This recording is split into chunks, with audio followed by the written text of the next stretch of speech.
débutons tout de suite avec la crise des sous-marins qui passera par l'Angleterre. Et oui, c'est Boris Johnson qui s'est entretenu longuement vendredi dernier avec Emmanuel Macron afin de, je cite, rétablir une coopération. Le président de la République française qui attend de son côté des propositions semble un peu plus à l'écoute d'un éventuel accord passé entre les États-Unis, le Royaume-Uni et l'Australie. Alors rappelons que c'est à la suite de l'annulation d'un contrat entre la France et les États-Unis de plus de 50 milliards de sous-marins commandés à Naval Group que la France avait lancé diverses réprimandes, notamment par la voix du ministère des Affaires étrangères. Et c'est Boris Johnson lui-même qui a proposé au président français de rétablir une coopération entre la France et le Royaume-Uni conforme aux valeurs et intérêts communs tels que le climat, la crise indo-pacifique et la lutte contre le terrorisme.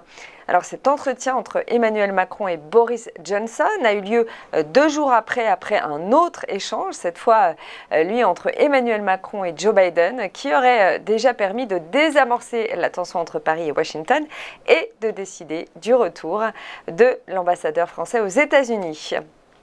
Le scandale Evergrande fait trembler l'économie chinoise et si une déflagration à la Lehman Brothers semble peu probable maintenant d'un point de vue mondial, une faillite du géant de l'immobilier pèserait cependant très lourd sur la croissance chinoise. Principal moteur de l'économie mondiale ces dernières années, le promoteur chinois surendetté Evergrande s'est vu accorder un délai de grâce de 30 jours pour verser les 83,5 millions de dollars d'intérêts qui étaient dus à ses créanciers jeudi dernier, avant d'être officiellement déclaré en défaut. Sa faillite imminente a de nouveau pesé sur les bourses mondiales vendredi.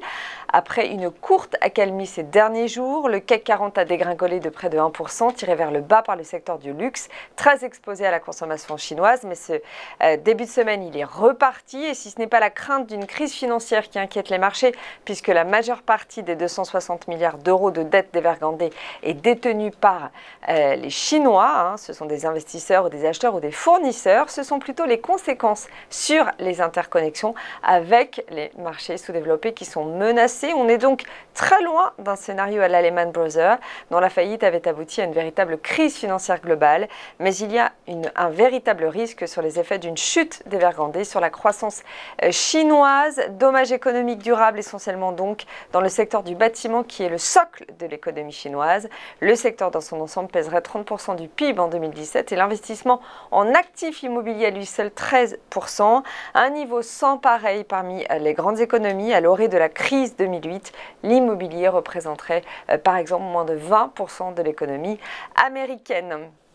Et cette nouvelle, la semaine dernière, la directrice financière de Huawei va pouvoir enfin rentrer chez elle. C'est un accord signé entre Washington et Huawei qui a débloqué la situation. Arrêtée en 2018 à Vancouver à la demande des États-Unis, Meg Wanzhou, directrice financière du groupe et fille du fondateur, va pouvoir rentrer en Chine.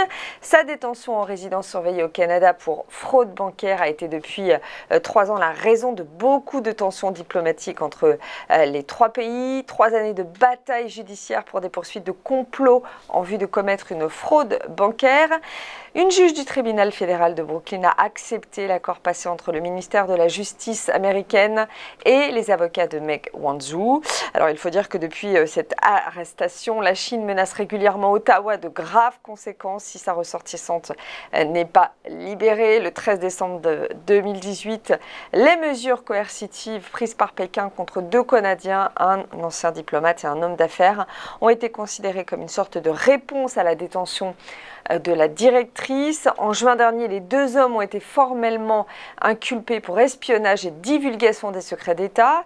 Et à l'issue d'un procès à huis clos, Michael Spavor, l'homme d'affaires, a été condamné au moins à 11 ans de prison, une peine jugée inacceptable et injuste. La directrice du groupe est depuis en résidence surveillée au Canada. Ça fait 3 ans, alors que la justice américaine voulait la juger sur son sol. Et si cet accord ne sera pas contesté ou cassé d'ici le 1er décembre, les poursuites seront abandonnées selon le représentant du ministère américain de la Justice. Un point sur la bourse maintenant, avec des bourses européennes qui débutent la semaine dans le vert. À la clôture hier, le CAC 40 a gagné 0,19% à 6650,91 points et l'Eurostoxx 50 plus 0,30% à 4170,91 points. À Wall Street, la tendance se montre un petit peu moins linéaire en fin d'après-midi. Si le Dow Jones s'est octroyé 0,40%, le Nasdaq Composite, lui, a cédé 0,69%. Les investisseurs ont été globalement rassurés par les résultats des élections fédérales allemandes, remportées au coude à coude par le SPD, le Parti social-démocrate. Il va falloir désormais constituer une majorité du fait de l'émiettement des suffrages. En ce qui concerne le dossier Evergrande, le géant chinois de l'immobilier bénéficie de 30 jours de grâce pour honorer le paiement d'un coupon de 83,5 millions de dollars. Si l'incertitude se poursuit concernant un possible défaut de paiement, les marchés pensent néanmoins que Pékin fera tout pour éviter une déstabilisation de son système financier et repartent à la hausse. On marque une première courte pause et on se retrouve tout de suite après pour le Chrono CAC.